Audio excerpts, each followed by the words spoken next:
continuing again where we had left off.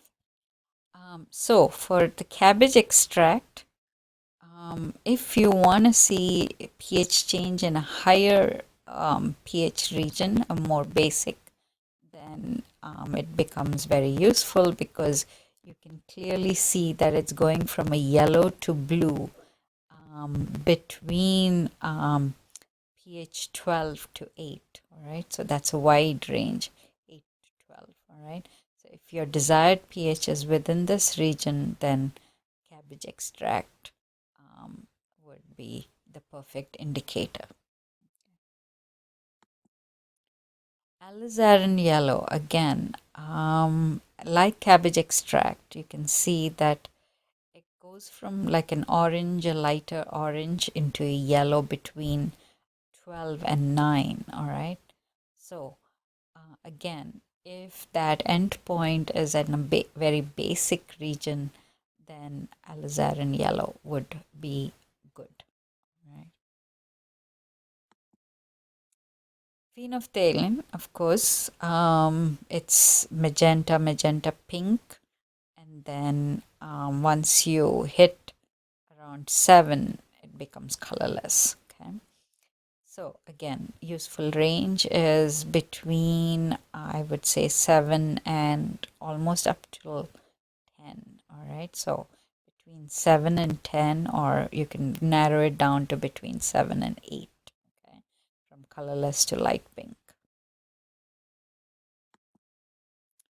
So what was the aim of these experiments? It was to determine the useful pH ranges where you see the sharp change in color for the indicator using different concentrations of a strong acid and different concentrations of a strong base. All right. So the hypothesis is that each indicator, being like a very highly colored dye, a type of organic compound which changes into distinct colors when the solution is acidic or the solution is basic. All right. So each indicator will form a distinctly colored solution in a very narrow pH range, which would be a characteristic of that particular indicator. Okay. So since we did several experiments and several dilutions, 8 test tubes in each case, so the number of test tubes that were utilized were about 64 test tubes to do all these sets of experiments. And of course, distilled water for the dilutions. Stock solutions for the second experiment was 0.1 molar NaOH. The stock solution for experiment 1 was 0.1 mHCl. And then, of course, all the different indicators, all right? So bromothymol blue was used in both experiment 1 and 2. And cabbage extract was also used in 1 and 2. And then phenolphthalein was used in experiment 2.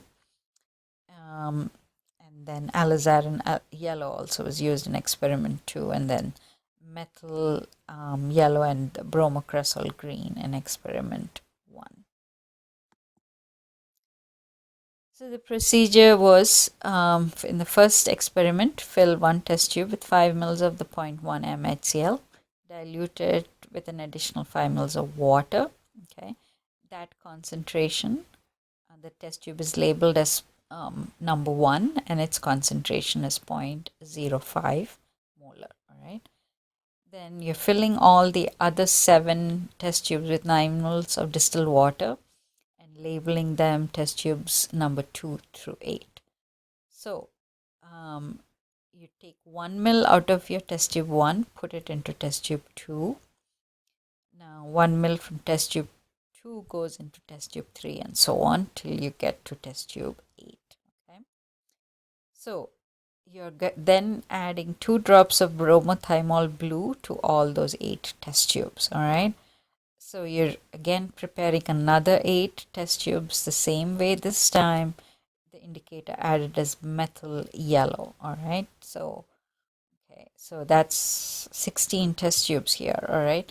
Then again another 8, and and this time you're doing bromocresol green. All right, so that's 24 test tubes, and then finally you're doing the final set with cabbage extract. Okay, so 32 test tubes for experiment 1. Okay, 8 for each indicator.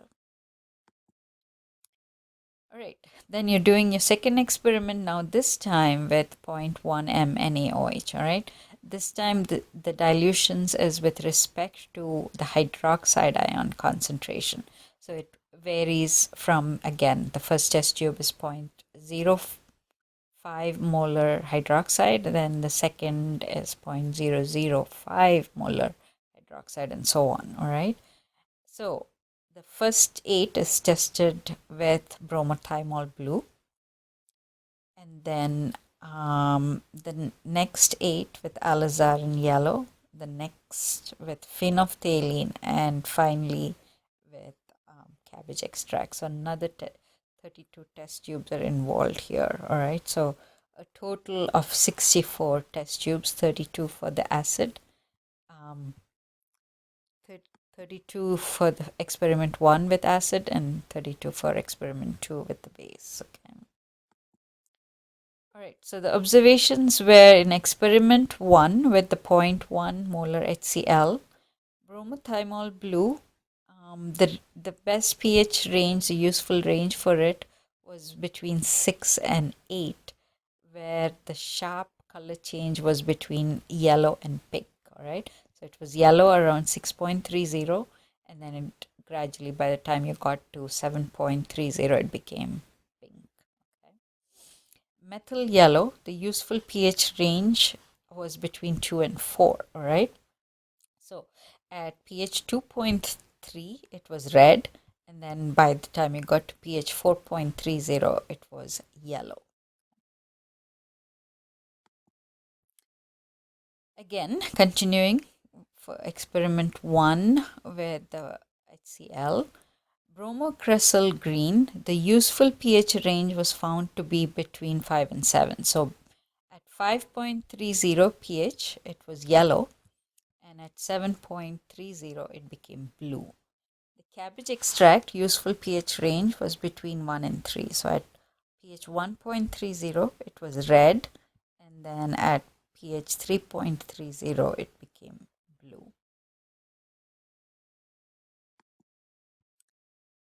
In experiment 2, bromothymol blue, again the pH range is between 6 and 8, so pink to blue. All right, at pH 5.70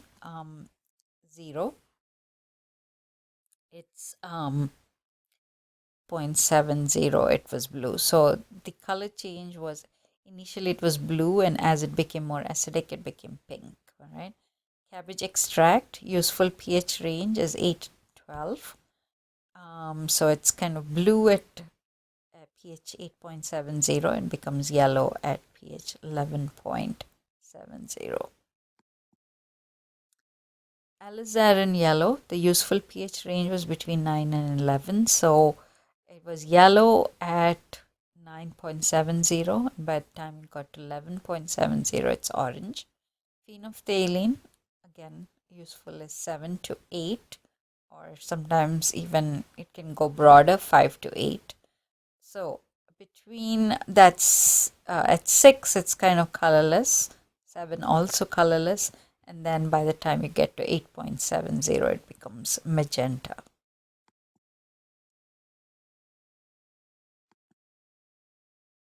So the results were for experiment 1, bromothymol blue, the useful pH range was 6 to 8, methyl yellow between 2 and 4, bromocresol 5 to 7, and cabbage extract 1 to 3. All right, so if you want to observe pH changes at between pH 2 and 3, then use cabbage extract, because it will give a nice color change from red to magenta. If you want to observe pH changes between pH 2 and 4, orange to yellow, then use methyl yellow. If If you want to observe pH changes between pH 5 and 7, then bromocresol green, because it goes from yellow to blue-green. And then again, if you want to observe pH changes between pH 6 and 8, then use bromothymol blue, because it goes from yellow to magenta. In experiment 2 with the sodium hydroxide, bromothymol blue, the useful pH range was again 6 to 8. Cabbage extract 8 to 12, alizarin yellow 9 to 11, and then phenolphthalein 7 to 8. So if you want to observe a color change between pH 7 and 8, then phenolphthalein is the best indicator, because it goes from colorless to pink. If you want to observe a pH change between 6 and 8, okay, then bromothymol blue is more appropriate compared to phenolphthalein, because it goes from magenta around 6 to blue by the time you get to 8. If you want to observe the pH change between pH 9 and 11, then use alizarin yellow, because it's yellow at pH 9 and then it kind of becomes orange at pH 11. The cabbage extract, if it's way higher than pH 11, all right, going up to pH 12, so then use cabbage extract, because cabbage extract is blue at pH 8, and by the time you get to pH 12, it's dark yellow.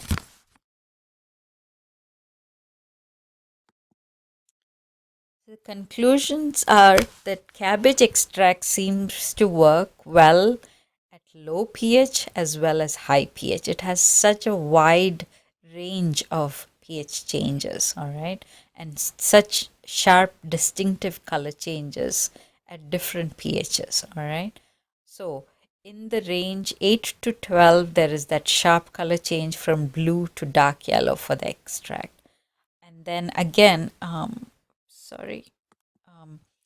again, between the pH range 2 and 3, very sharp color change from red to magenta, all right. So this is useful in the basic region, it's useful in the acidic region, or even in the neutral region. So this would make for a useful indicator to use in acid-base titrations of any concentration of acid and base, whether they're strong or weak, all right, because you can discern the neutralization point, whether it falls in the acid region or the neutral region or the basic region.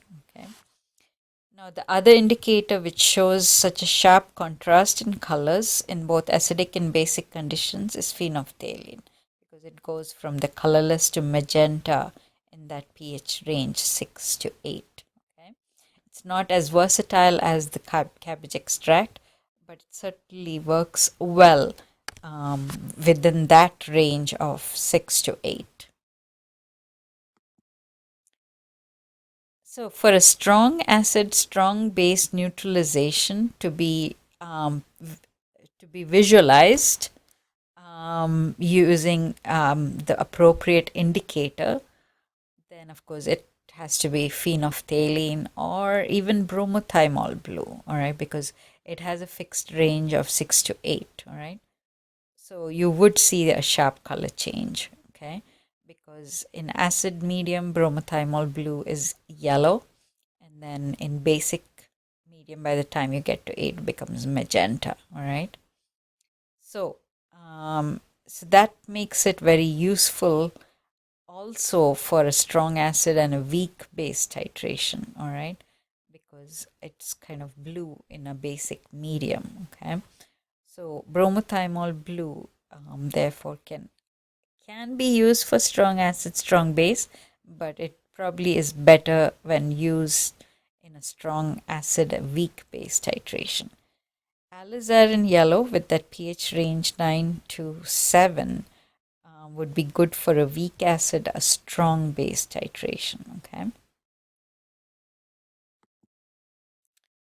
So the conclusions are methyl yellow with a pH range of 2 to 4, bromocresol green with a pH range of 5 to 7 would make these indicators suitable for weak base strong acid titrations. Okay.